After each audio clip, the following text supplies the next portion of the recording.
आणि थेट जाऊया छत्रपती संभाजीनगरमध्ये वंचितच्या वतीने आक्रोश मोर्चाला सुरुवात झाली आहे। या मोर्चाला पोलिसांनी परवानगी नाकारली होती, मात्र पदाधिकारी वंचितचे अनेक पदाधिकारी या मोर्चावर ठाम होते। त्यांना नोटीस बजावण्यात आली होती, मात्र नोटीस नंतर सुद्धा हे पदाधिकारी मोर्चा काढण्यावर ठाम आहेत। आणि आपण पाहतोय सध्या या मोर्चाला सुरुवात झाली आहे। संघाच्या कार्यालयावर वंचितचा हा आक्रोश मोर्चा निघालेला आहे। छत्रपती संभाजीनगरमध्ये वंचितचा आक्रोश मोर्चा निघालाय।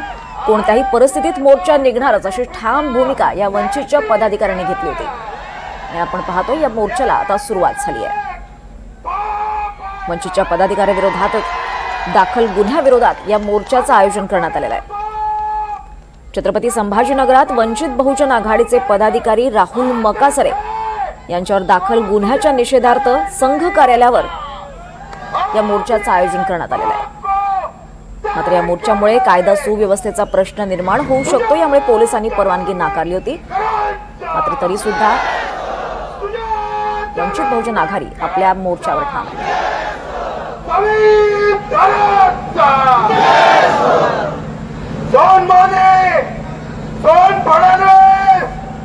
तुमने सेटिंग लगा के जो फर्जी गुनाह दाखिल किया है, इसके विरोध में और आरएसएस के विरोध में यहाँ पे देश की जनता वंचित बहुजन आघाड़ी सुजाता अंबेडकर के नेतृत्व में छत्रपति शिवाजी महाराज के पुतले के सामने मोर्चा निकाला है। आरएसएस वाल्यांनो लक्षात ठेवा, तुमचं ना रजिस्ट्रेशन आहे ना तुम्ही कुठल्या कायद्याच्या चौकटीत या ठिकाणी काम करताय। तुम्ही लोकांना सांगताय आम्ही देशभक्त आहोत। देशभक्त या देशामध्ये सर्वप्रथम आपला झेंडा आणि संविधान मानतो। तुम्ही या देशामध्ये देशाचा झेंडा मानत नाही। आमचे प्रतिनिधी मोहसिन शेख यांच्याकडून मोहसिन काय अपडेट्स मिळतात? आपण पाहतोय मोर्चा सुरू झालाय। मोर्चाला सुरुवात झाली आहे। सुरुवातीला क्रांती चौकात एका गाडीवर व्यासपीठ उभा करण्यात आलाय। यावर नेत्यांची भाषणे होत आहेत। सुधा कांबळेकर यांचं शेवटचं भाषण असेल आणि त्या भाषणानंतर ही सगळी वंचित बहुजन आघाडीचे कार्यकर्ते पदाधिकारी राष्ट्रीय संघ म्हणजे संघाच्या कार्यालयाकडे कूच करतील।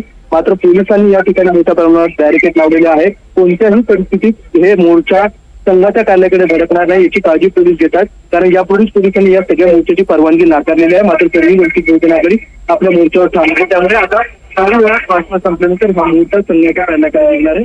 मात्र पोलिसांना तीच ठिकाणी म्हणजे संघाच्या कार्यालयापर्यंत जाईपर्यंत किमान 7 ते 8 ठिकाणी बॅरिकेड लावलेले आहे आणि संघाच्या कार्यालयाच्या परिसरात देखील 2 टप्प्यात बॅरिकेड करण्यात आले। त्यामुळे कोणत्याही परिस्थितीत हे मोर्चा तिथपर्यंत पोहोचणार नाही अशी भूमिका पोलिसांची असणार आहे। तरी आपल्या मोर्चावर ठाम आहे। निश्चितच मोहसिन, या मोर्चावर आपलं लक्ष असेल। तुर्तास धन्यवाद या सविस्तर माहितीसाठी मोहसिन।